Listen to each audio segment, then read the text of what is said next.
Now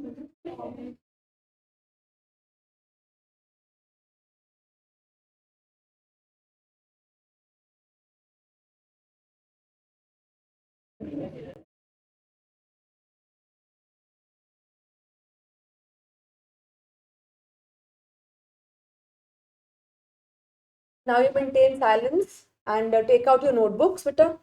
group 2 में जो हमारा सिलेबस जाएगा, earlier this subject was audit and assurance, जो पुराने सिलेबस के अकॉर्डिंगली है। The subject was audit and assurance, ठीक है। पर अब इन्होंने क्या किया है, इसको कंबाइन कर दिया audit and ethics. This is the new part. पर इट इज नॉट लाइक कि कुछ उसमें इतना ज्यादा सिलेबस में चेंज आ गया कि पूरी बुक ही नहीं आ गई है या सारे चैप्टर्स चेंज हो गए, ऐसा नहीं है। They have only introduced some portion of ethics part which is actually in CA final. क्योंकि सीए फाइनल में जो हमारा सब्जेक्ट है that is audit and professional ethics, ठीक है। फाइनल का सब्जेक्ट क्या है, ऑडिट एंड प्रोफेशनल एथिक्स। पर इन्होंने अभी अश्योरेंस वाला पार्ट हटाकर, क्योंकि अश्योरेंस का कोई चैप्टर था ही नहीं, सिर्फ नाम था बुक का, there was no chapter belonging to this portion.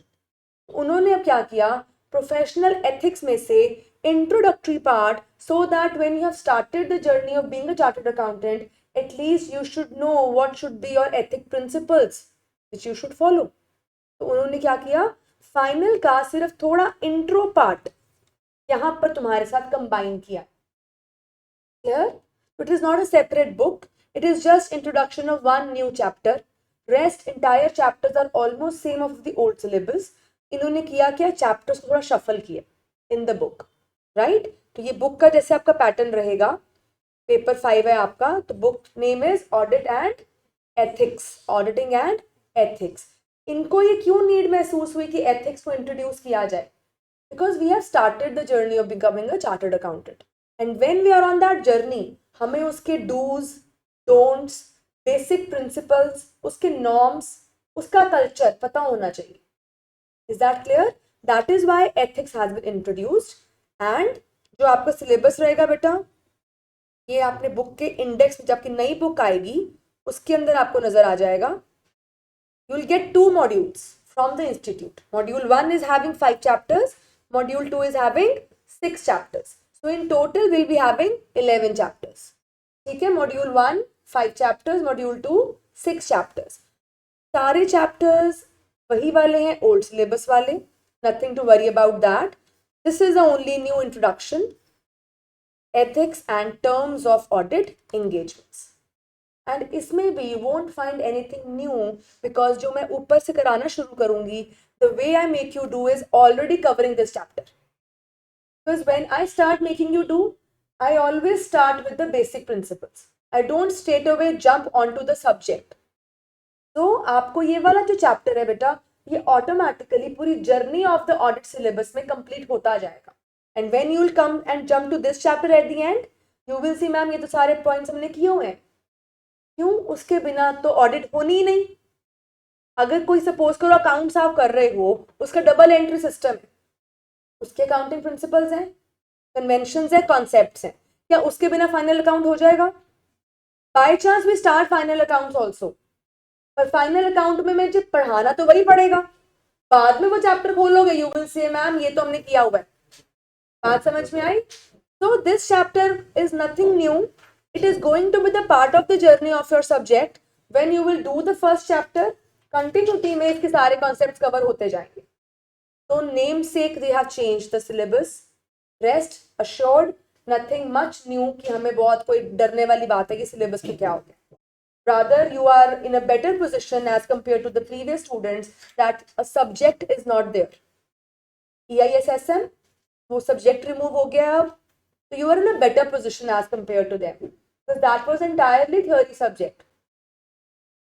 उसके आपका वो जो निकल गया एक subject, now you can focus more on the other subjects and they can be more scoring for you. It's an advantage. Clear? So we are going to start with this subject today. आपको इसके लिए करना क्या होगा, you have to maintain a separate notebook of auditing जिसमें मैं notes आपको लिखवाऊंगी. First we will do the notes, then we will do reading from the book, और साथ साथ भी चलेगा in between. So for that you must be having books with you all the time. Books must be handy. जिनके पास पुरानी पड़ी हैं या अपने सीनियर से किसी से लेना है, मोस्ट वेलकम, अभी कोई प्रॉब्लम नहीं है. साथ ही साथ अपनी न्यू बुक्स को अप्लाई कर लो so that the time is saved, because ICI also takes time to give you the new modules. अब उसको अप्लाई कर लो, and meanwhile even if you have the old module, no problem in that, we can start with that too. Clear बच्चा? So we'll start with the first chapter. First chapter, जिसके अंदर मैं अभी chapter में से कुछ नहीं करा रही हूं. आई am just introducing you with the subject, because आपके लिए ये सब्जेक्ट एक नई चीज है, आपने पहले कभी नहीं करी. It's not like account, it's not eco, it's not law, it's not maths, it's something which is new for you. तो आपको पहले तो समझना होगा ये है क्या, उसके बाद हम जंप करेंगे चैप्टर के टॉपिक पे. तो first of all, what is audit? सबसे पहले आपने ये याद रखना है बच्चे, it is not a subject.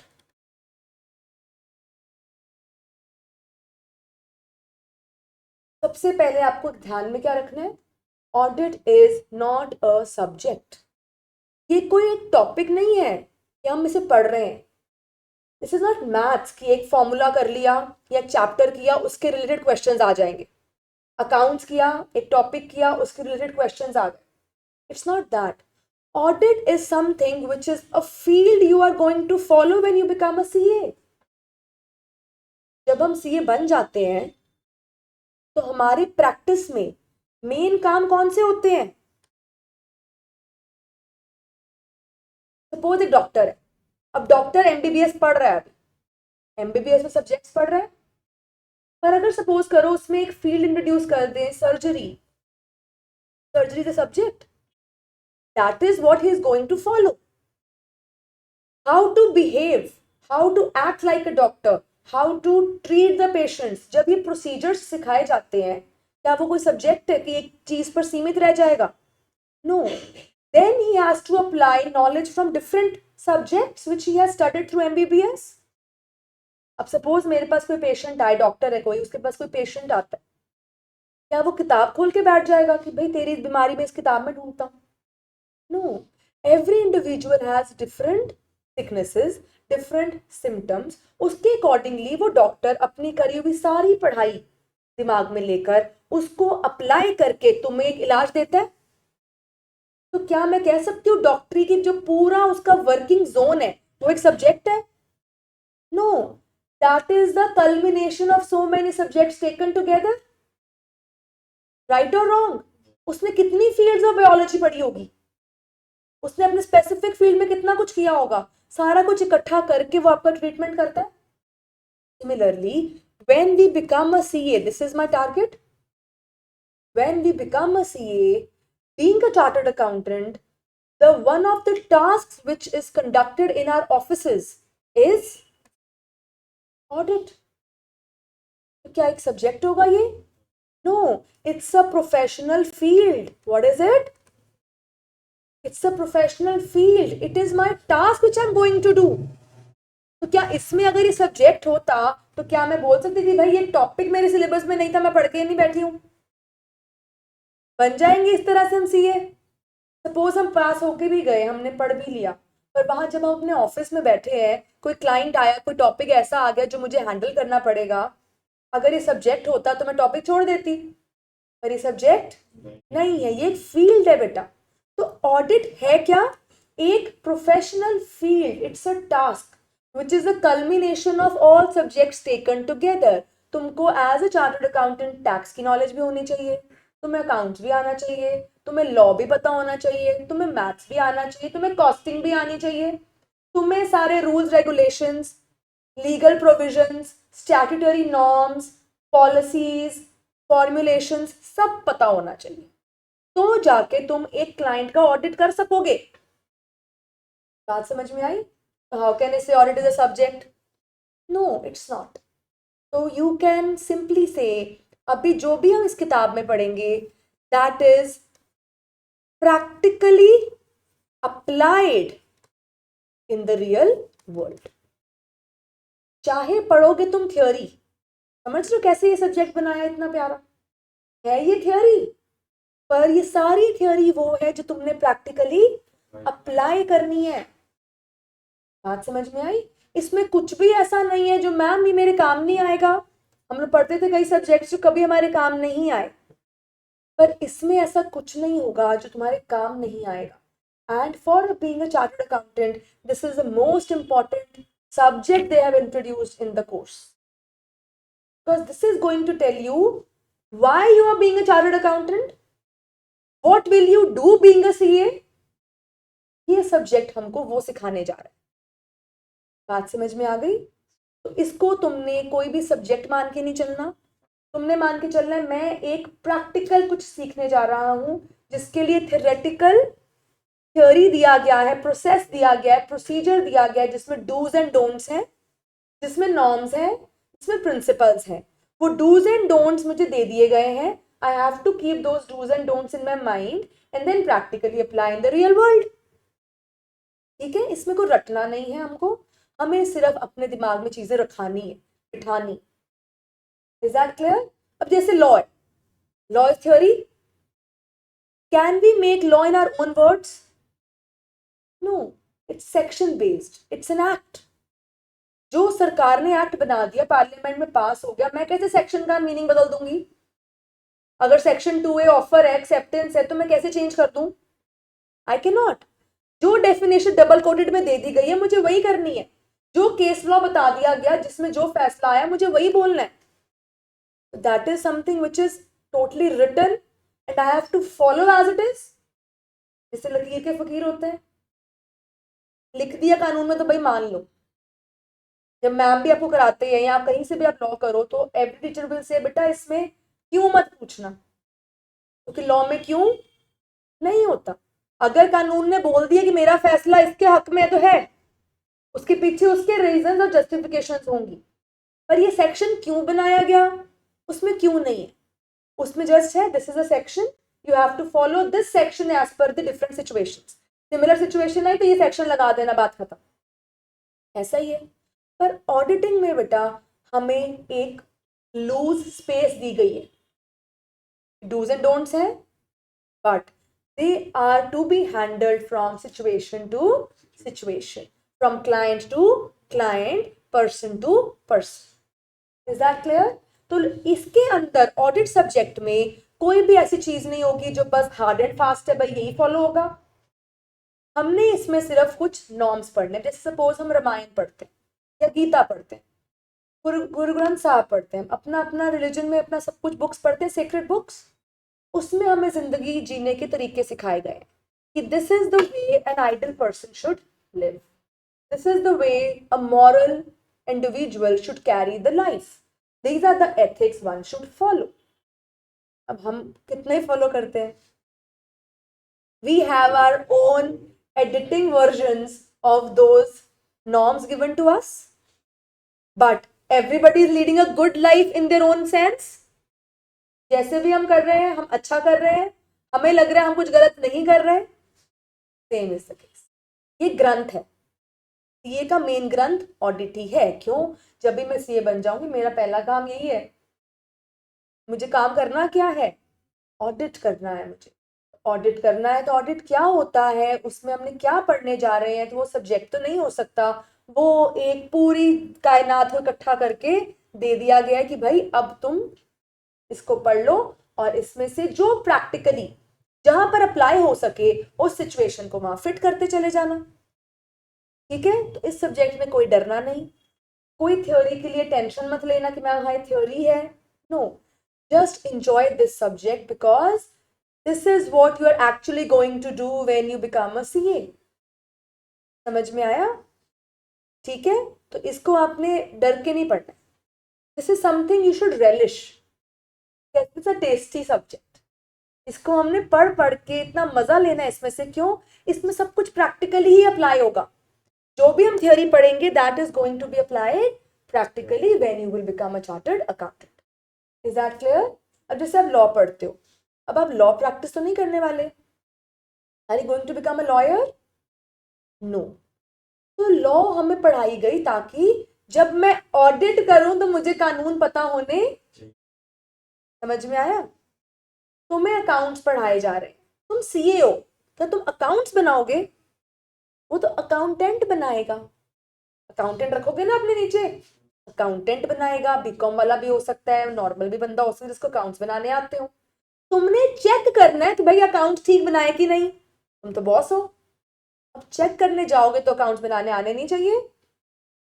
जब चेक करना है तो वो चीज आनी भी तो चाहिए।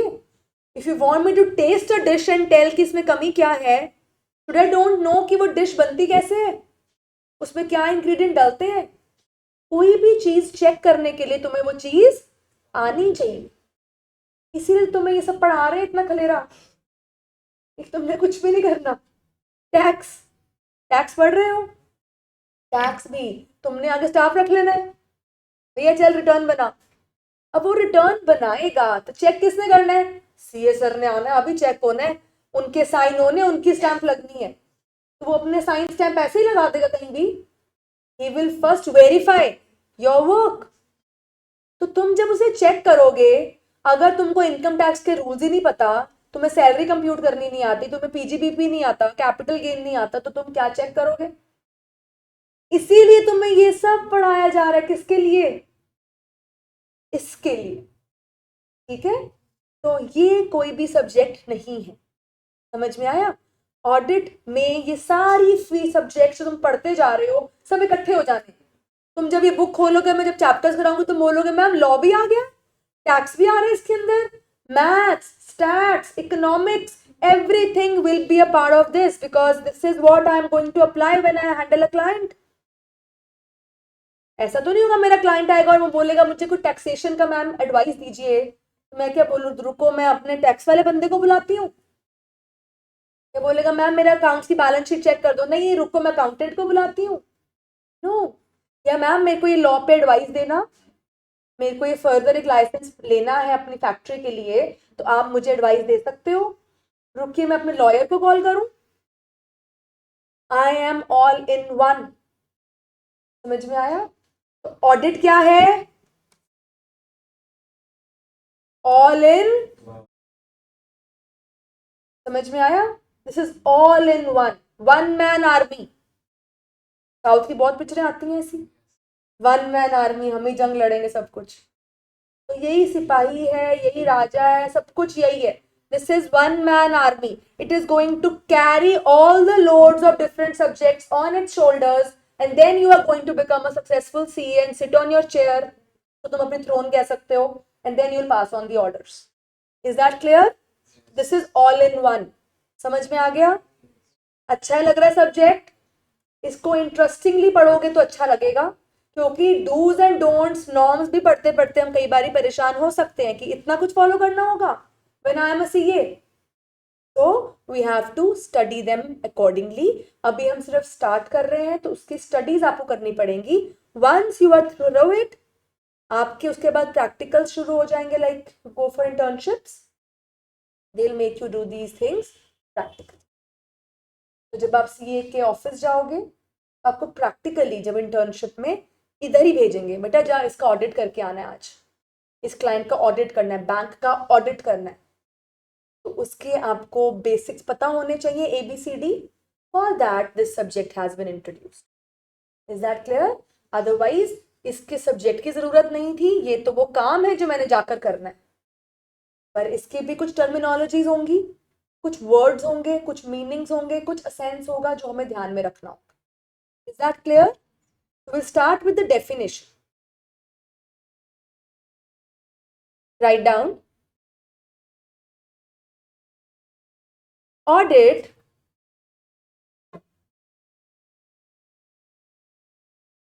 is an audit is an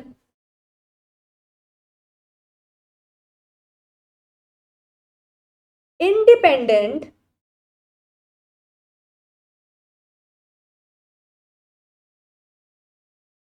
examination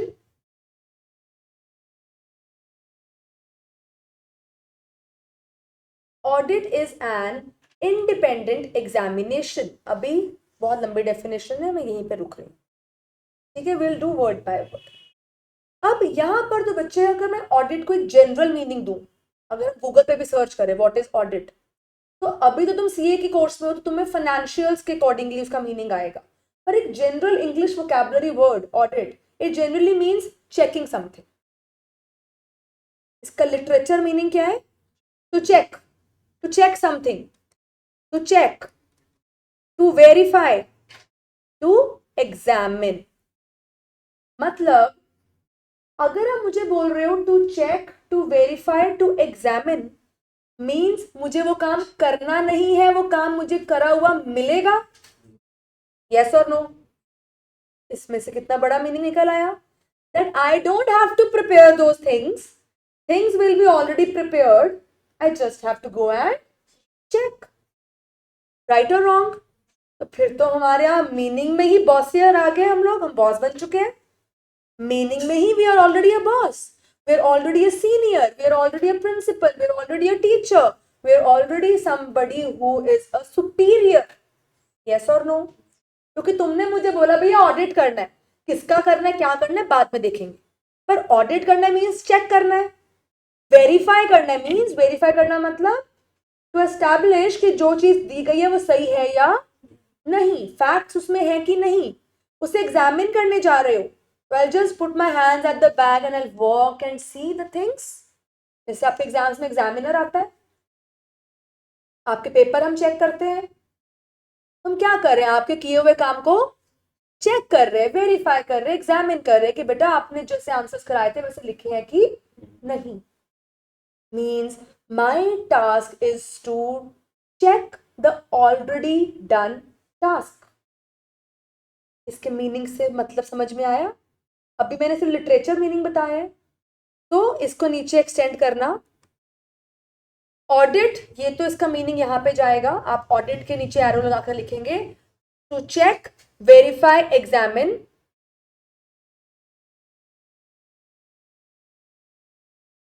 this is the literature meaning.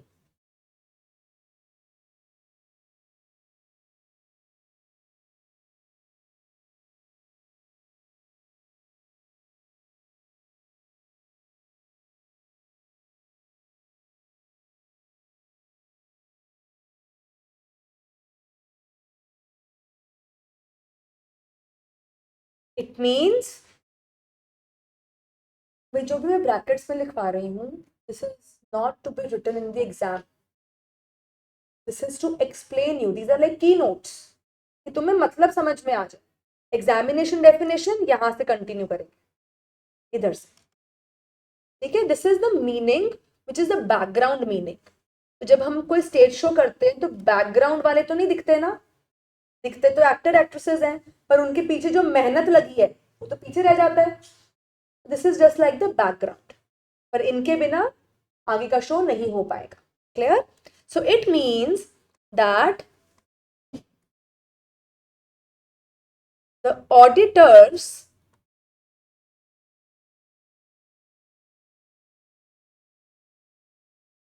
will check already done tasks, already done tasks।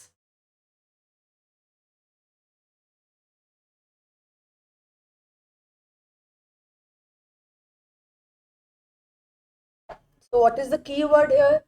मुझे वो काम करना नहीं है, मेरे सामने सब पका पकाया आएगा, मुझे सिर्फ उसको चेक करके बताना है कि ये एज पर द रूल्स है या नहीं। तो ये तो सबसे अच्छा काम है, तभी तो हम सीए बन रहे हैं, नहीं तो फिर हम अकाउंटेंट ना बन जाते। हम सीए बनने जा रहे हैं, क्यों? हमें एक सुपीरियर पदवी दी जा रही है कि सर ये सारे बड़े बड़े अकाउंटेंट्स, इनकम टैक्स ऑफिसर्स, ये सब काम करके आएंगे, आपसे चेक करवाएंगे। तो फिर मेरे स्टैम्प और साइन की वैल्यू कितनी ज्यादा हो गई। मैंने बोल दिया ठीक है तो ठीक है, नहीं है तो नहीं है, हम चाहे तो रिजेक्ट कर दें, हम चाहे तो एक्सेप्ट कर लें। राइट और wrong? So understand your value, that 2 letter word जो तुम्हारे नाम के आगे लगेगा, उसकी वैल्यू कितनी ज्यादा है ना। चाहे तुम प्रैक्टिस करो, चाहे तुम जॉब करो, चाहे तुम कुछ ना करो, but nobody can take that degree away from you. Once you are a CA, you will till the end you will remain a CA, right? तो आप जब मर्जी अपने काम की जर्नी शुरू कर सकते हो। इस काम का ये फायदा है। This is the benefit of being a chartered accountant. Is that clear? So always relish, यार हम क्या बनने जा रहे हैं, 1-2 साल में तुम भी उस ट्रैक पर आ जाओ। क्लियर? तो सबसे पहले आपने ध्यान रखना है, जब भी मैं ऑडिट वर्ड बोलेंगे तो ऑडिट में मुझे कोई काम करना नहीं है, मुझे किया हुआ काम सिर्फ चेक कर। इससे इजी काम क्या होगा? काम तो रेडी है, मुझे सिर्फ चेक करना है। पर क्योंकि जब चेक करती हूं साइन किसका जाता है? मेरा। स्टैम्प किसकी? मेरी। तो फिर अगर कुछ गड़बड़ हुई तो लोग पूछेंगे भी किसको? मेरे हेल्पर्स को, मेरे बैकग्राउंड वर्कर्स को। अब जब पिक्चर फ्लॉप होती है किसके ऊपर पत्थर आता है? हीरो हीरोइन पर। बैकग्राउंड स्पॉट बॉयज, डांसर्स, उन्हें कोई ढूंढने जाता है कि किसने इस सॉन्ग में बैकग्राउंड डांस किया, उसको जाके पत्थर मारेंगे? No. Hero heroine will go flop, वो लोग अपनी स्टेटमेंट्स देंगे, उनके ऊपर लोग उंगलियां उठाएंगे। तो being the front man is not easy. Even though I am everything I am getting ready, I just have to check. पर मेरी वो चेकिंग में कोई गलती ना हो जाए, इसीलिए मुझे हर टाइम रहना है अलर्ट। आई बात समझ? तो याद रखना, ऑडिट का a tells me to remain, ठीक है, all the time I have to remain alert. सबको शक की नजर से देखो, विश्वास नहीं कर। आपने जब किसी भी फर्म में, किसी भी बैंक में जाना है, ऐसा नहीं कि वो बंदा मेरा नोन निकल आया। छोटे शहर होते हैं, जान पहचान हो जाती है, पर ऐसा नहीं कि वो मेरा नोन है तो चलो डिस्काउंटेड ले आओ, मैं साइन कर देती हूँ। No, that is why the topic of ethics has been introduced, so that a CA knows what are his do's and don'ts, what are the boundaries you must follow. ये नहीं कि मेरा रिश्तेदार बैठे बैंक मैनेजर बन के तो बस ओके भैया मैं अभी साइन कर देती हूँ। No, then you are playing with your professional degree. You can't do like that. All the time you have to remain alert. अभी जब मैं प्रिंसिपल्स लिखवाऊंगी आपको, वही प्रिंसिपल्स एथिक्स है, बाद में करेंगे उसे। जितने जितने जो जो बीच बीच में आते जाएंगे, आई मेक यू कवर। और एक और चीज याद रखना इस सब्जेक्ट को करने के लिए, कि यहाँ पर कोई ऐसा सीरियल ऑर्डर नहीं है कि ये टॉपिक हुआ तो दोबारा नहीं आएगा। Same topic can come anywhere, any time, and all the topics are present everywhere. ऐसा नहीं है कि मैम ये वो चैप्टर था तो उसका क्वेश्चन उसमें नहीं आएगा। नहीं, मैंने पहले ही बोला ये सब्जेक्ट नहीं है, ये फील्ड है। तो ये चैप्टर वाइज हम नहीं करेंगे इसको, it's to be done as a combination, collection. कोई भी टॉपिक उठ के कहीं भी आ सकता है। वो वर्ड शायद जो आपके चैप्टर 4 में, वो चैप्टर 1 में भी आ सकता है, चैप्टर 1 का चैप्टर 10 में भी जा सकता है। तो it's a combined story plot which will be taken all together every time. इसको आपने चैप्टर वाइज नहीं लेना कि मैम ये चैप्टर 4 का क्वेश्चन कैसे आ गया पेपर में, ये तो सिलेबस में नहीं था। नो, उसका सारा कनेक्शन है आपस में। All the topics are interweaved, interconnected, interlinked. Is that clear? पहला शब्द क्लियर हुआ? ऑडिट क्या है? मेरे को भाई कुछ चेक करने को मिलेगा जो पहले से बना होगा। तो अगर लिटरेचर मीनिंग देखे तो ये निकलता है। तो मतलब ऑडिट में किसी चीज का भी कर सकती हूँ, एनी वर्क। सपोज कोई यहाँ पर अमृतसर में या कहीं किसी प्लेस पे कोई टूर्नामेंट ऑर्गेनाइज हो रहा है, या कोई मिनिस्टर्स ने आना है, they might appoint a person to just go and examine all the preparations. तो वो वर्ड क्या बोलेगा? जा ऑडिट करके आ, मीन्स सुपरवाइज करके आ, एग्जामिन करके आ कि तैयारी एज पर द रिकॉर्ड्स हुई है या नहीं। पर हम कौन सा कोर्स कर रहे हैं? ये तो chartered accountant is basically dealing with financial statements. हमारा मेजर टास्क किसके साथ जुड़ा हुआ है? अकाउंट्स के साथ, फाइनेंस के साथ। तो मेरे लिए चेकिंग का टास्क क्या मिलेगा मुझे बना बनाया? Financial statements. अदरवाइज कोई भी काम जब आप चेक कर रहे होते हो उसके आगे वर्ड ऑडिट ही लगता है। पर मेरे सीए में ऑडिट का मीनिंग किसके साथ जुड़ जाएगा? So what is the definition? Audit is an independent examination of financial statements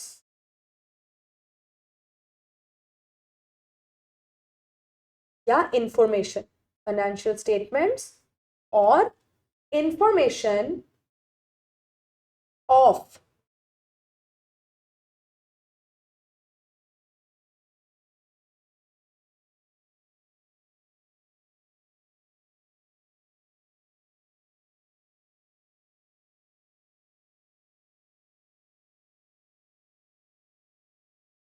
it's an examination of financial information of किसकी करने जा रहे हो ऑडिट? देखो बीइंग अ सीए, क्या हमारे पास कोई पर्टिकुलर कैटेगरी ऑफ क्लाइंट्स होते हैं या any kind of client? It can be a firm, partnership firm, it can be an HUF, it can be sole proprietor, it can be a company, it can be NGO, it can be a corporate structure, it can be any statutory corporation, it can be any government department, it can be any private company, it can be any public company. हो सकता है ना? It can be any charitable institution, it can be a bank. इतना कुछ है. मैं अकेली सी है, इतने लोग, सबको ऑडिट करो. तो फाइनेंशियल स्टेटमेंट जिसके मर्जी आ जाए, एनीबॉडी. तो आगे डेफिनेशन में क्या आएगा? Of any entity. मीनिंग क्या है? Of any entity. Audit is an independent examination of financial statements या इंफॉर्मेशन ऑफ एनी एंटिटी, जो मर्जी आ जाए, नो प्रॉब्लम. सबका करना है हमको ऑडिट. सबके खाते बनेंगे, जिसके खाते बनेंगे मुझे चेक करने पड़ेंगे, तो वो कोई भी बॉडी हो वो सारे उसका पार्ट बनेंगे. क्लियर? 3 लाइनें छोड़ के नीचे कुछ इन पॉइंट्स को डिफाइन करेंगे. 3 लाइन्स ऑफ डेफिनेशन छोड़ दो, 1 2 3. अब नीचे लिखो notes regarding the definition. Notes regarding the definition.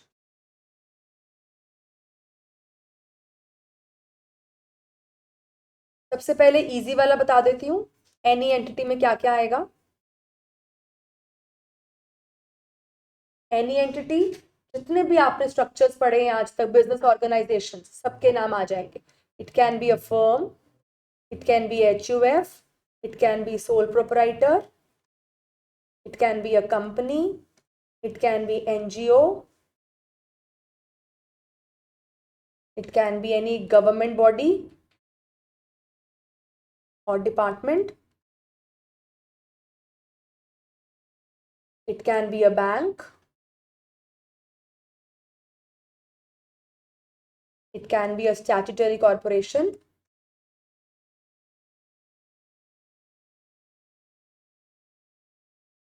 etc. तो एनी एंटिटी का मतलब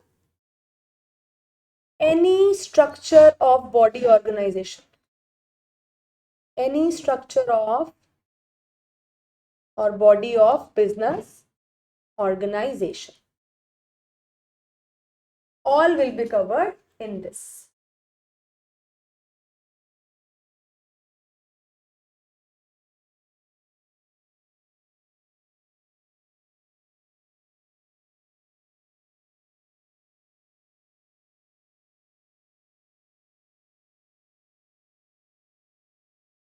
एनी एंटिटी का मतलब समझ में आ गया कि ऑडिट कल हम लोग किसी पर्टिकुलर ऑर्गेनाइजेशन के लिए नहीं कर रहे. एनी काइंड ऑफ क्लाइंट, वो शॉपकीपर हो सकता है, वो पार्टनरशिप फर्म हो सकती है, वो एक कंपनी स्ट्रक्चर हो सकता है, कोई डिपार्टमेंट हो सकता है, कुछ भी हो सकता है. जिसके अकाउंट्स बनाए जाएंगे ना बच्चे, उसके लिए हमको चेक करने जाना पड़ेगा. Is that clear? अब इसमें कुछ तुमने नेम्स पढ़े. एक ये आया नाम,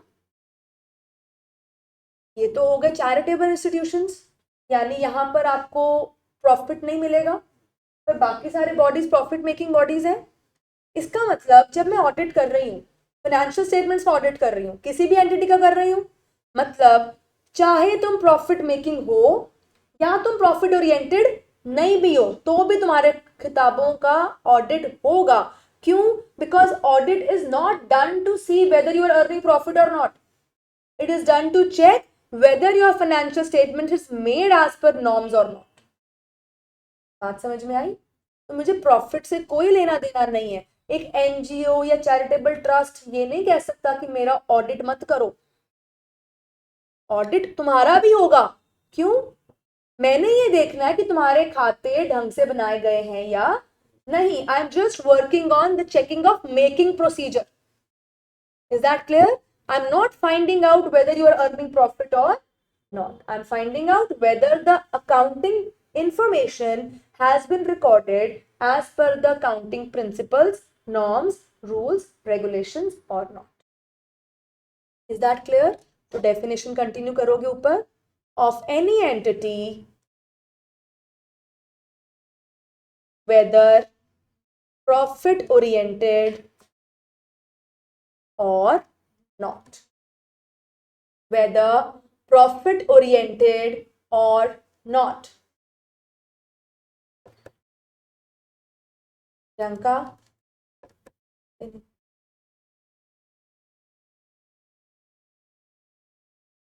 मेरे को लगा तेरा नाम प्रियंका. What's your name? मनमीत रूहानी. Now I remember. एक बार नाम रिपीट करा दो. हिमांशु. तेरा तो हो गया अभी ना. ये इंटर में तो है, मैं कह तो रही हूँ. ग्रुप 1 का कैसा रहा था रिजल्ट? दिए अभी तुमने मेरे साथ पढ़ा था तब ऑडिट. तुमने फाउंडेशन किया था ना अभी. ओके ठीक है ठीक है.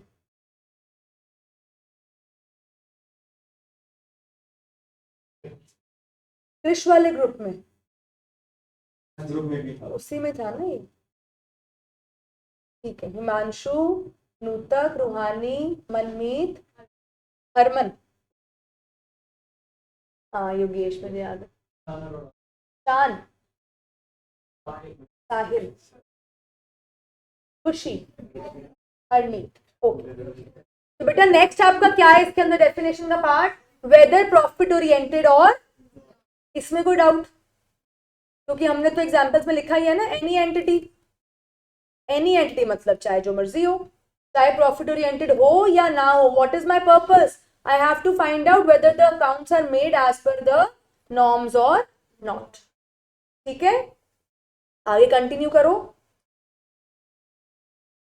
Irrespective of its size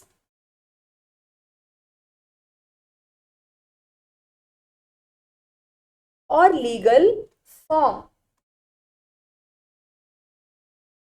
irrespective of its size और लीगल फॉर्म. अब लीगल फॉर्म के लिए यही हमारा पार्ट आ गया. लीगल फॉर्म मतलब आपको लीगली किस फॉर्म में आप रजिस्टर हुए हो. कौन सा आपका लीगल स्ट्रक्चर है. If the legal structure is partnership form, then also audit has to be done. If it's the HUF joint family, then also audit. If it's sole proprietorship, then also audit. If it's private company, public company, any legal structure. Legal structure कोई भी हो, entity कोई भी हो, profit oriented हो या ना हो, तुम्हारी financial information को हम examine करने आएंगे. Clear? And even irrespective of the size. Means यहाँ पर कोई इस तरह की लिमिट नहीं है कि 1,50,00,000 या इससे बड़ी फर्म्स का ही ऑडिट होगा. ऐसा नहीं है. Yes there is a condition कि कुछ फर्म्स में ऑडिट हो जाता है कंपलसरी, कुछ में होता है वॉलेंटरी. पर ऐसा नहीं है कि अगर मैं बोलूं कि मेरी फर्म को ऑडिट कर दो और वो उस साइज में नहीं आ रही तो आप मुझे मना कर दोगे. ऐसा कोई रूल नहीं है. सम ऑडिट्स आर डन वॉलेंटरीली, वो क्लाइंट चेक करवाना चाहता है अपने अकाउंट्स को. And some audits are done as per the limit. So we won't say कि audit सिर्फ large firms का होता है, बड़ी companies का होता है और छोटी का नहीं होता. ऐसा कोई भी rule regulation नहीं है. Is that clear? Audit can be conducted for one and for all. Somewhere it is compulsory and somewhere it is voluntary. Is that clear? तो यहाँ पर लार्ज साइज स्मॉल फर्म्स उसका कोई भी लिंक नहीं रहेगा. तो irrespective of the size, irrespective of the legal structure you are coming from, audit will be conducted. Is that clear? और मेरे ऑडिट करने के तरीके में भी कोई फर्क नहीं आएगा, चाहे वो बड़ी फर्म हो चाहे छोटी फर्म. Is that clear? सिर्फ फर्क क्या होगा, मेरा स्कोप बढ़ेगा या कम होगा. जिनका काम ज्यादा है मुझे ज्यादा डीप चेक करना पड़ेगा, तो स्कोप मेरे काम का बढ़ जाएगा. जिनकी फर्म छोटी है मुझे कम चेकिंग करनी पड़ेगी, मेरे काम का स्कोप कम हो जाएगा. तो मेरा काम का स्कोप या कवरेज बढ़ेगी या घटेगी, उसी हिसाब से मेरी फीस भी बढ़ेगी या कम होगी. बात समझ में आई? पर ऐसा नहीं है कि बड़ी फर्म है तो मैं ज्यादा प्रिंसिपल्स लगाऊंगी, छोटी फर्म है तो मैं कम प्रिंसिपल्स लगाऊंगी. No, I am a principle individual. All my ethics, all my dos and don'ts have to be remaining same for every individual. Is that clear? Just my coverage, the detailing, the scope and my work will be either increased or will be reduced. Is that clear? Definition देखो जरा एक बार. Audit is an independent examination of financial statements of any entity, whether profit oriented or not, irrespective of its size or legal form. ठीक है, अभी इसमें हमने detail में एक तो एंटिटी समझा. अब नेक्स्ट तुमने लिखना है नीचे नोट्स के अंदर, दैट इज फाइनेंशियल स्टेटमेंट.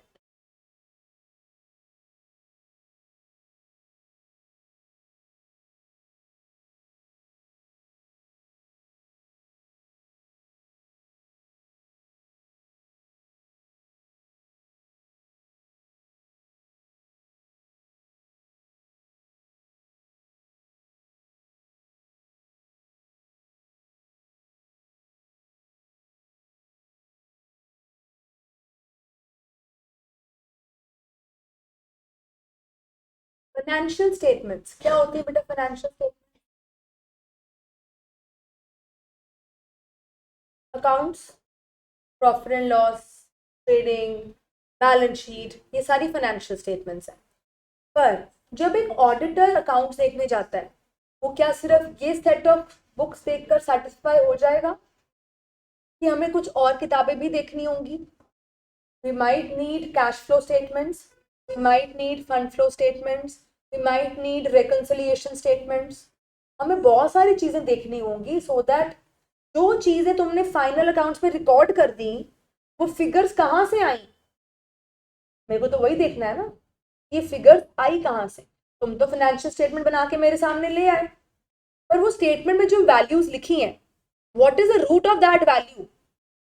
कहीं वहीं पर तो गलती नहीं हो रही? From where that value is being shown in the books, मुझे वो सारा कुछ देखना पड़ेगा. तो मेरे लिए फाइनेंशियल स्टेटमेंट्स में क्या क्या आ जाएगा नोट करेंगे.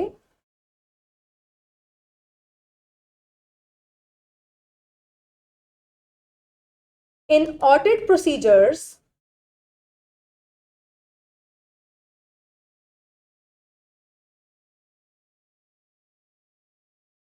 financial statements mean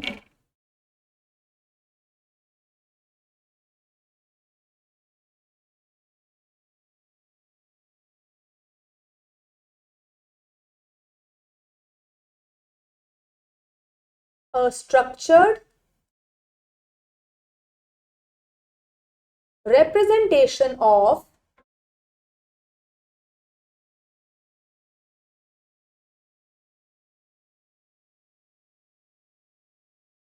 historical financial information.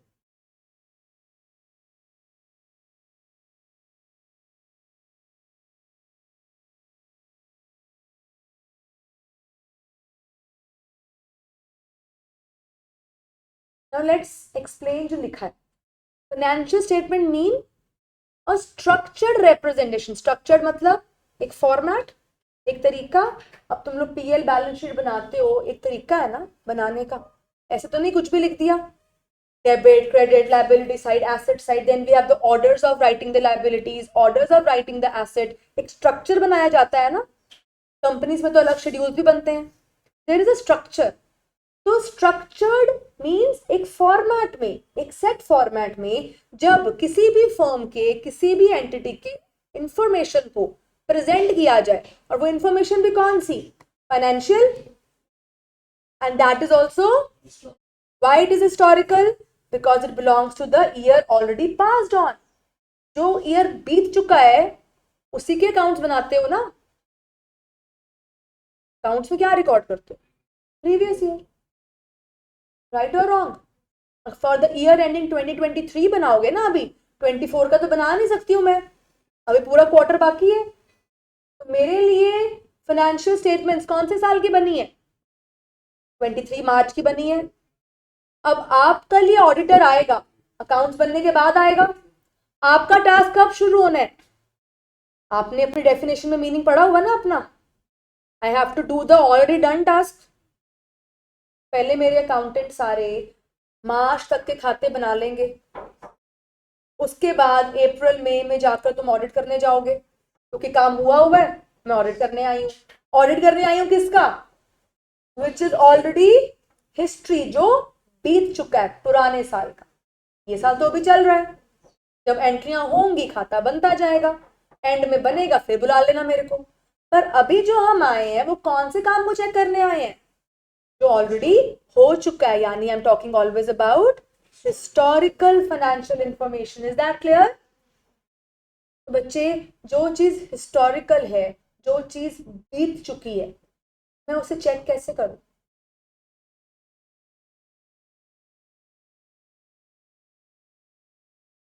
Shall I need some evidences? मुझे कोई ना कोई तो सबूत चाहिए होंगे ये साबित करने के लिए कि भाई जो तुमने ये एंट्री डाली है ये एंट्री सही है या नहीं। Always remember, auditor works on evidences.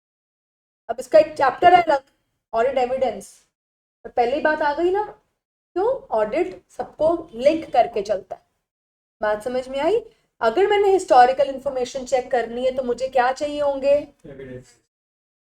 मेरे को एविडेंस चाहिए होगा कि सपोज करो तुमने लिखा हुआ है purchase of machinery on this particular date, तुमने उसकी फिगर डाल दी हुई एसेट साइड पे, तो मुझे उसका परचेज का बिल दिखा दो, that is my evidence.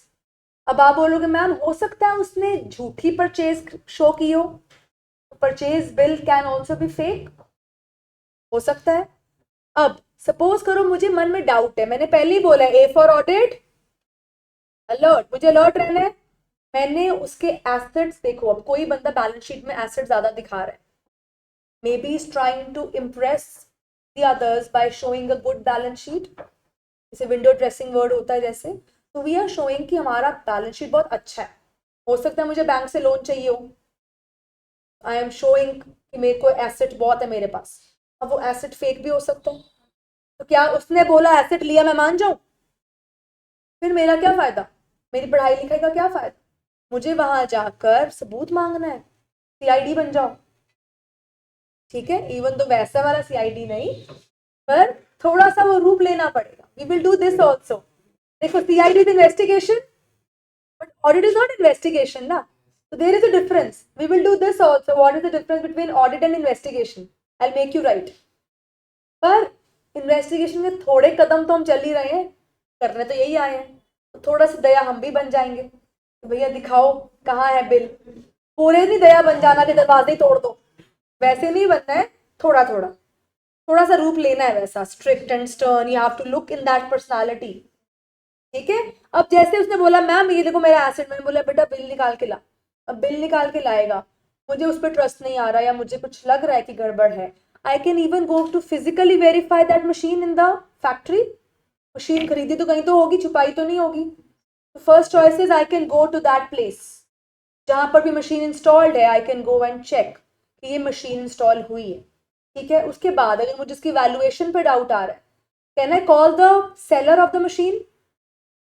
I can give the call, उस पर नंबर तो होगा ना बिल पे, तो मैं उसे कॉल करके पूछ सकती हूँ कि सर इस डेट पर ये कोई परचेजिंग आपसे हुई है, what was the rate you charged. क्यों? अगर मेरी किताबों में एसेट परचेज है तो उसकी किताबों में एसेट सोल्ड है ना, फिगर तो मिलनी चाहिए। तो अगर फिगर मिल गई मेरा डाउट खत्म, इसके आगे मुझे और कुछ नहीं देखना, आई एम सेटिस्फाइड कि ओके जो दिखाया है करेक्ट। Is that clear? और एक और बात ध्यान रखना, क्योंकि बेटा मैं इन्वेस्टिगेशन नहीं कर रही, मैंने भी बोला ना investigation audit is different, I make you do tomorrow. मैं इन्वेस्टिगेट नहीं कर रही, मैं ऑडिट कर रही हूँ, मैं एग्जामिन कर रही हूँ। जब भी मैं एग्जामिन करूंगी, एक बात पहले से माइंड में रख लो कि मैं एग्जैक्टली करेक्ट फिगर्स नहीं ढूंढ रही हूँ, आई am just finding out reasonably correct. फर्क समझ में आता है? एक होता है exact correct, exact correct means जो है वैसा ही है, but I am finding out reasonability कि ठीक है लगभग लगभग सब सही चल रहा है। रीजन बीइंग, देखो सिंपल सी बात है, मेरे को तुमने दे दी है हिस्टोरिकल फाइनेंशियल इंफॉर्मेशन पिछले साल, मेरे को ऑडिट के लिए आपने बुलाया अप्रैल मई के आसपास, क्या मैं पूरा टाइम आप ही का ऑडिट करती रहूं? I have multiple clients to handle at the same moment, और मेरे को ऑडिट रिपोर्ट मैक्सिमम 10 डेज के अंदर जमा करानी है, तो क्या 10 दिन में पूरे साल के खाते चेक हो जाएंगे? तो आपको क्या लग रहा है कि एक ऑडिटर एक एक एंट्री चेक करता है? एक entry and check, is it possible? No, we often opt sampling. इस पे भी चैप्टर है, पर आ गया ना पहले, क्योंकि ये उसके बेसिक्स हैं, तो हम इसमें चैप्टर वाइज नहीं चलेंगे, याद रखना। बातें जो बताती जा रही दिमाग में रखते जाओ, because everything is linked. Simple सी बात है, मुझे हिस्टोरिकल इन्फॉर्मेशन दे रहे हो, टाइम दे रहे हो थोड़ा, एक एक तो पॉसिबल है नहीं चेक करना, तो मैं क्या करूंगी? सैंपल। मैं बोलूंगी अपने आर्टिकल्स को, जो जूनियर्स होंगे, कि बेटा ऐसा करो, 1 जून की फाइल ले लो, 1 अगस्त की फाइल ले लो, 1 नवंबर की फाइल ले लो, 1 फरवरी की फाइल ले लो। मैंने ऑल्टरनेटिवली रैंडम कोई भी मंथ्स बोल दिए, उनकी फाइल्स मैंने चेक कर ली। अगर रैंडमली मैंने फाइल चेक करी, उसमें से मुझे खास गलतियां नजर नहीं आई, तो मुझे उनका रिकॉर्डिंग पैटर्न पता लग गया कि ये किस वे में रिकॉर्ड करते हैं, यानी उन लोगों को अकाउंट्स रिकॉर्ड करने आते हैं, उन्हें प्रिंसिपल्स का पता है, तो मैं संतुष्ट हूँ। मैंने बोल दिया reasonably these accounts are accurate, तो मैं एग्जैक्ट एक्यूरेसी के पीछे नहीं भाग रही, I am talking about reasonably accuracy, that whatever I have seen, they know the task, whatever I have checked, they are following the rules, so rest assured accounts are made on the right track। ये है मेरी बात समझ में आ गई? Is that clear? अब इसमें एक और बात निकल कर आएगी, इसका भी एक चैप्टर है। क्या बात? अब मैंने सबको चेक किया, थोड़ा थोड़ा किया, हो सकता है गलती उसी महीने में हो जो मैंने चेक ही नहीं की, पॉसिबल, बहुत बड़ा चांस है कि मैंने वो मंथ सिलेक्ट ही नहीं किया अपने चेकिंग में, और उसी मंथ में फ्रॉड हुआ था, या उसी मंथ में कोई एरर हुआ था, तो फिर सारे पीछे पीछे भागेंगे मेरे कि आपने ऑडिट किया, आपने देखा नहीं। अब मैं कैसे बचाऊं अपने आप को? सोचो सोचो सोचो, कैसे बचेंगे हम?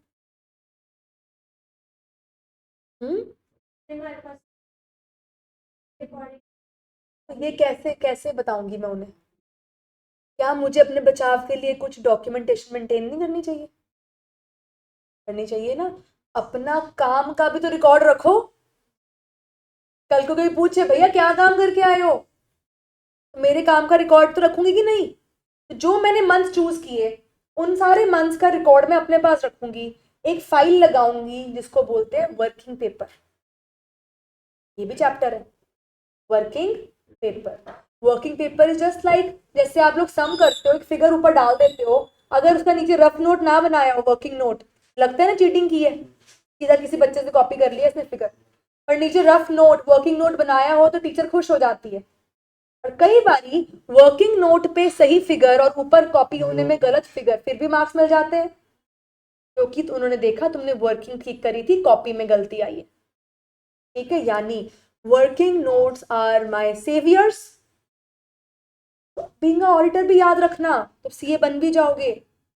चाहे मैं किसी का काम चेक करने जा रही हूं, पर मैं जो काम कर रही हूं उसका रिकॉर्ड भी मेरे पास होना चाहिए, so that later on I am there to justify sir this is my task, और मैंने इस काम को करने में कोई भी कमी नहीं की, मैं कहीं पर भी केयरलेस, मैंने जो भी चेक किया उसको अच्छे से चेक किया।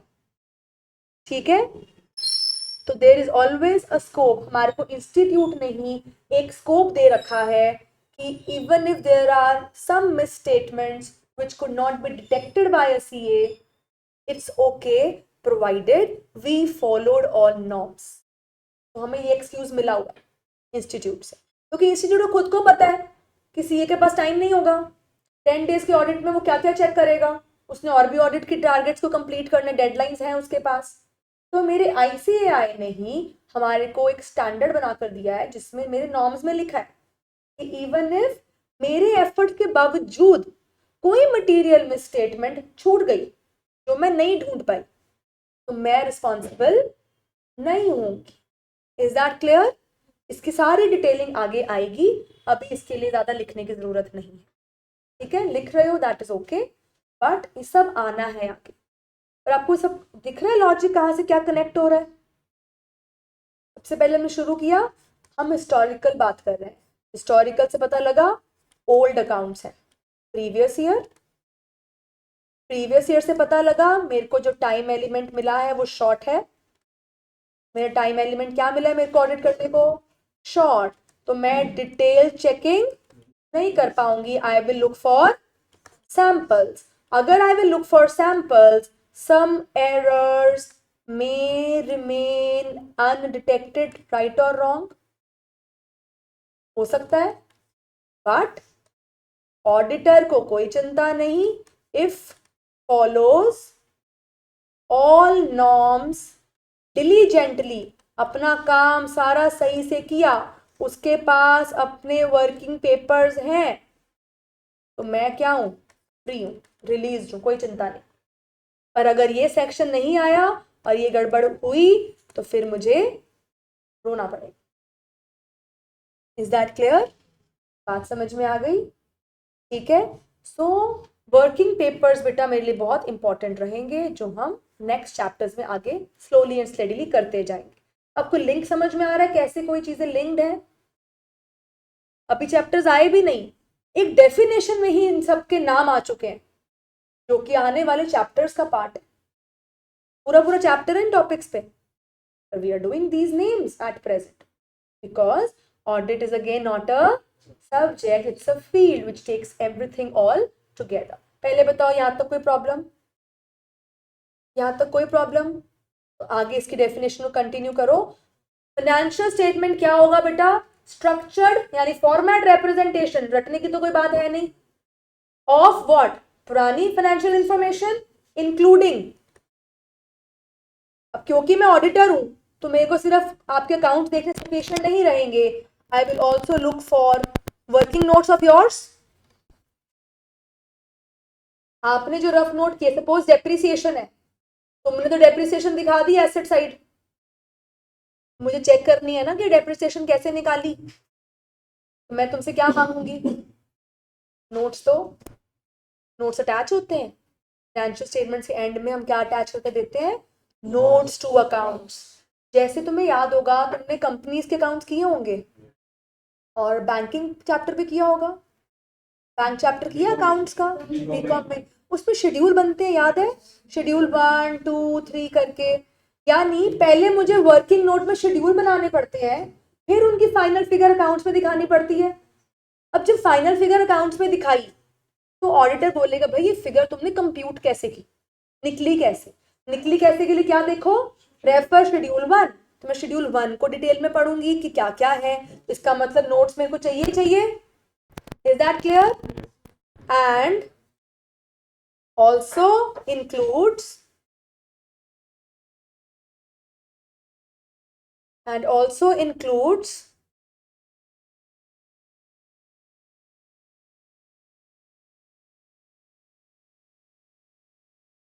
cash flow statements,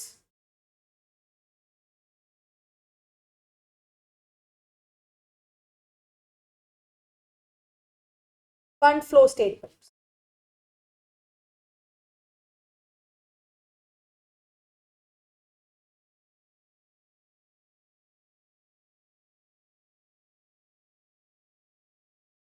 यानी समराइज्ड वे में what are financial statements? PL,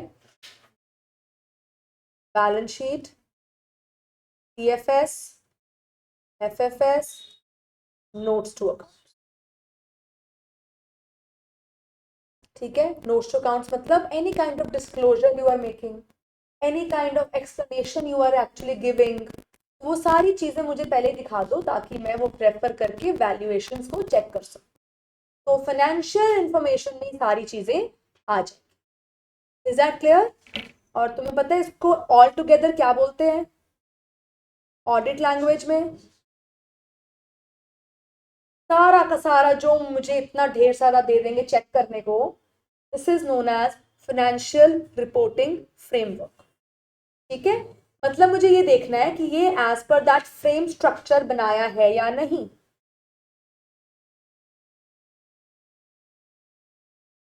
इसको कंटिन्यू करके लिख लो.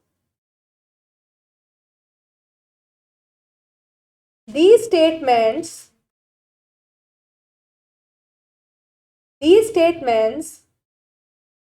intend to show entities' economic results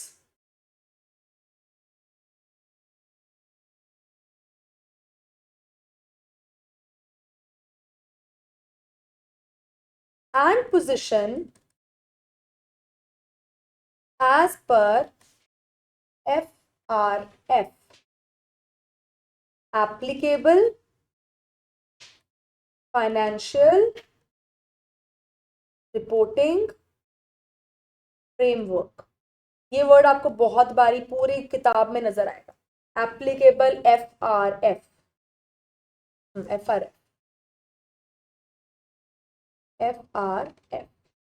applicable FRF.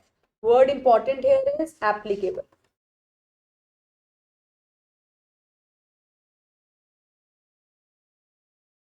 अभी ऑडिट की डेफिनेशन खत्म भी नहीं हुई, अभी हम सिर्फ फाइनेंशियल स्टेटमेंट्स कर रहे हैं. तो याद रखेंगे बेटा, फाइनेंशियल स्टेटमेंट क्या है? एक structured way of presenting financial information, historical, containing PL, balance sheet, CFS, FFS and notes, all kind of disclosures. और ये सारे दिखाएंगे क्या? मुझे ये सारा कुछ क्या दिखा रहा है? They are intending to show मेरी एंटिटी के इकोनॉमिक रिजल्ट्स, फाइनेंशियल रिजल्ट्स और उसकी positioning as per what? Applicable FRF. Now what is applicable FRF?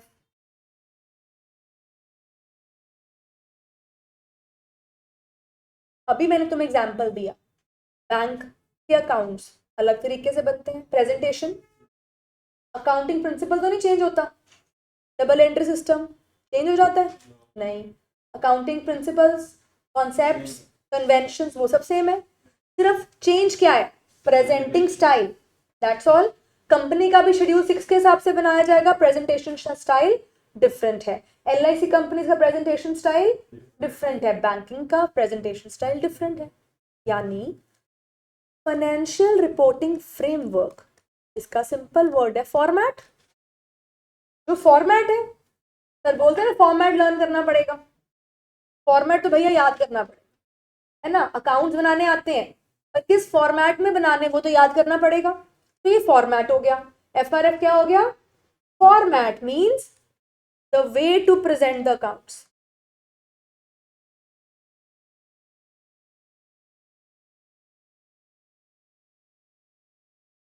This is the format, the way to present the accounts. और why we have used the word applicable? Because obviously बच्चा, अगर मैं bank का audit करने जा रही हूँ तो मुझे बैंक के फॉर्मेट के हिसाब से तुम्हारे खाते चेक करने चाहिए ना. अब मेरे माइंड में कौन से अकाउंट चलने चाहिए? बैंक का फॉर्मेट मुझे पता होना चाहिए. तो ही तो जाकर मैं देखूंगी कि तुम्हारा एज पर FRF बना है या नहीं. Applicable, applicable means whatever format is applicable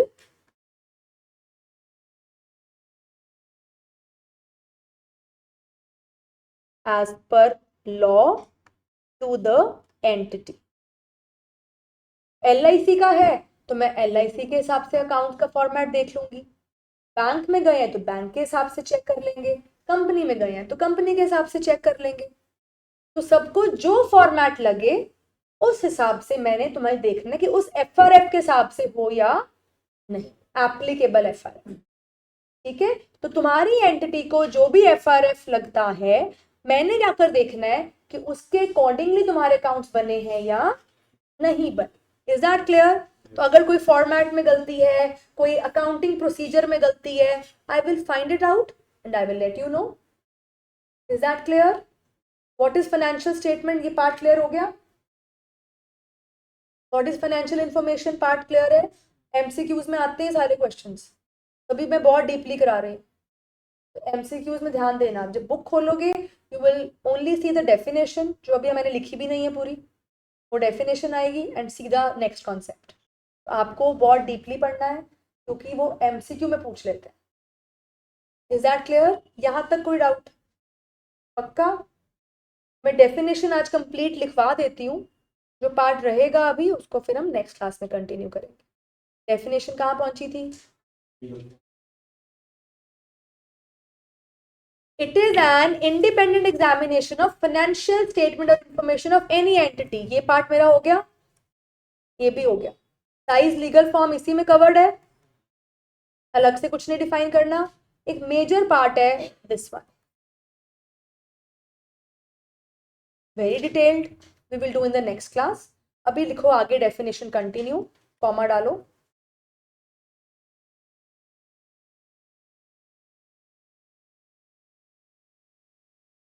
When such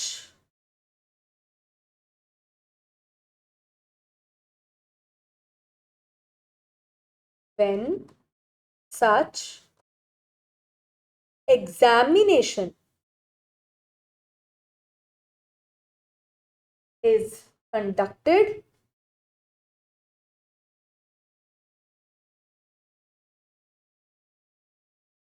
with a view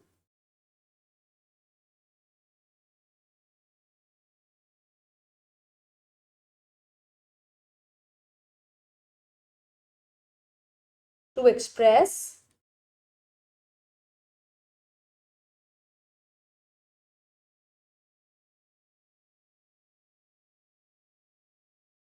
an opinion thereon.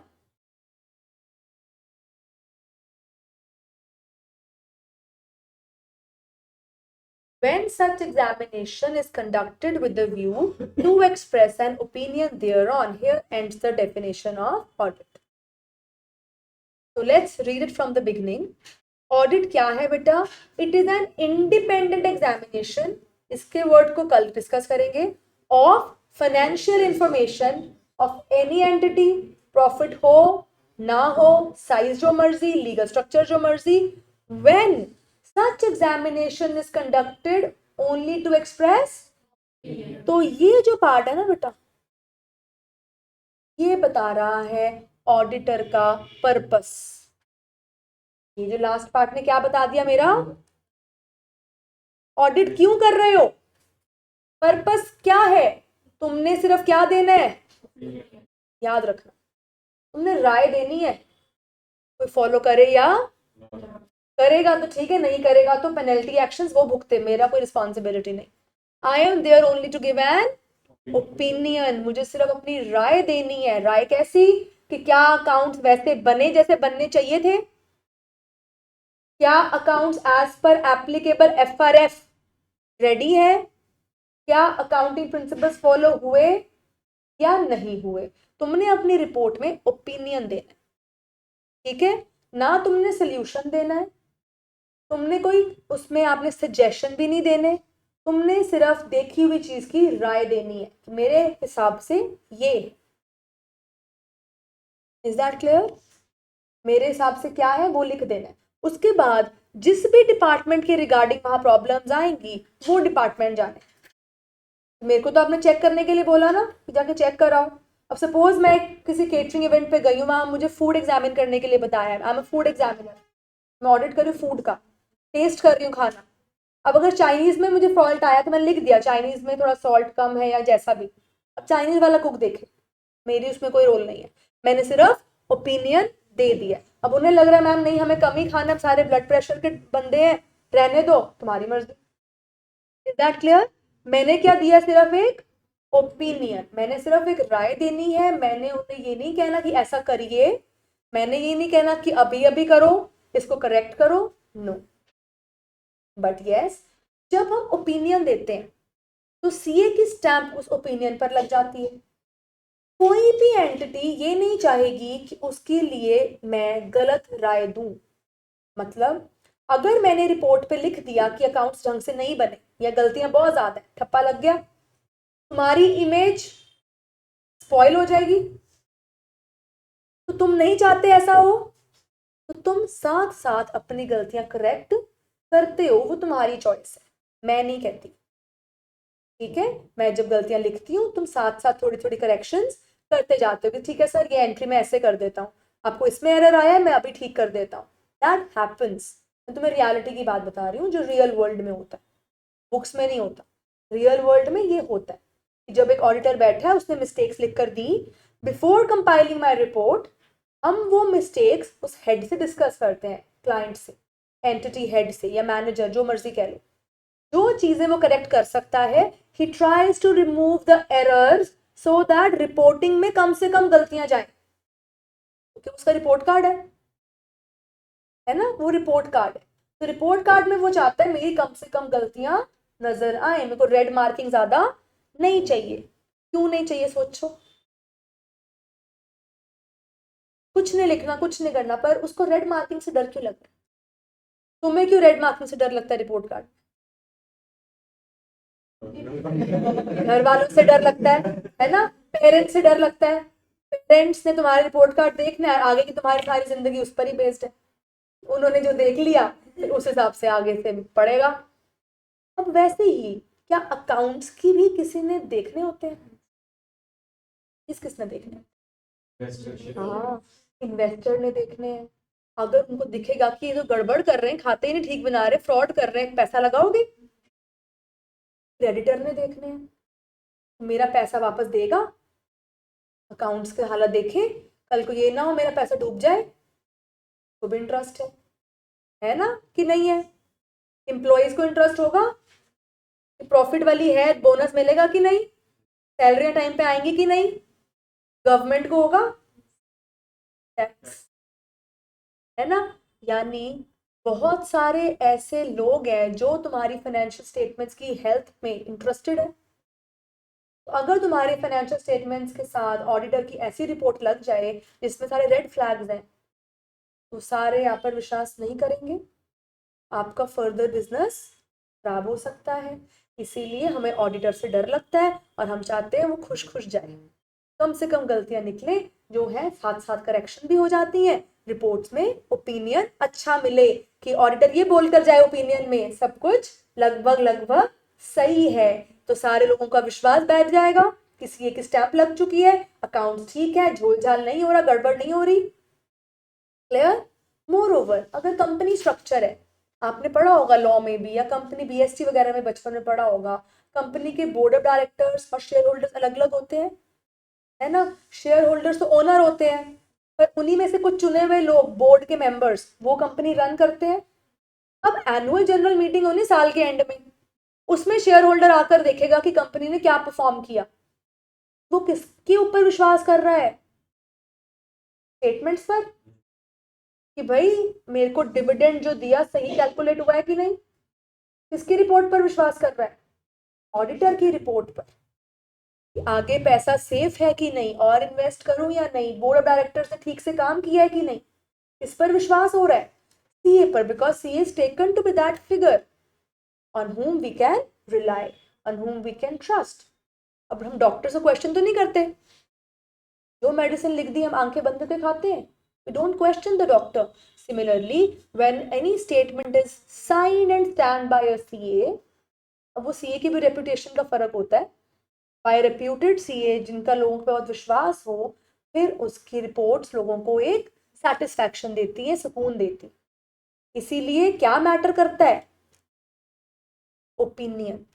इस ओपिनियन से हमें बहुत सारी चीजें सीखने को मिली, डिटेल में हम लिखेंगे नेक्स्ट क्लास में, पर सीखा क्या क्या? दो बातें। एक, ओपिनियन देना है यानी मैंने कोई आपको रिजल्ट नहीं देना, मैंने कोई सजेशन नहीं देना, मैंने कोई सोल्यूशन नहीं देना, मैंने सिर्फ आंखों देखा हाल बताना है। यानी मेरा स्कोप ओपिनियन डिसाइड कर रहा है, ओपिनियन वर्ड ने मुझे बता दिया बच्चे सीए तुमने काम करना है सिर्फ राय देने तक, आगे मत कूदना। Don't go to any result, don't go for an investigation.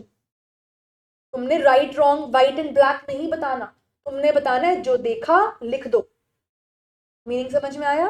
और दूसरा, ये ओपिनियन किन के लिए मैटर करता है? जो लोग ये फाइनेंशियल स्टेटमेंट्स को यूज करने वाले। Is that clear? तो कल जो हमने डिस्कस करना है बच्चे इसी डेफिनेशन में से उठाएंगे। पहले हम कर लेंगे थोड़ा easy part, users of financial information, जो कि इस ओपिनियन पर बेस्ड होंगे। फिर हम करेंगे ओपिनियन टॉपिक को डिटेल में, फिर वो जो सबसे बड़ा independent examination. This is the most important. Clear है? आज आई थिंक इतना ही रखते हैं इसको, so that you start gripping the subject. ठीक है, बुक्स अगर आपके पास हो लेकर आओ, नहीं है तो कोई बात नहीं, we can wait till it's arranged. आज की क्लास में बताएं any trouble you felt, any kind of difficulty in the concept. Intro part clear है, डेफिनेशन इन डिटेल क्लियर है, बिल्कुल कोई ट्रबल? तो नेक्स्ट क्लास जब भी है will message you. I think some exams are going on BCom के, so let's see when the next class is, maybe alternate days or something, जैसा भी होगा we'll give you the message। Timings यही रहेंगे बेटा, बट क्लास 8:40 तक ही start होगी। ठीक है, 8:40 तक I'll wait for the students and by 8:40 we'll be starting the class। ठीक है, see you in the next class।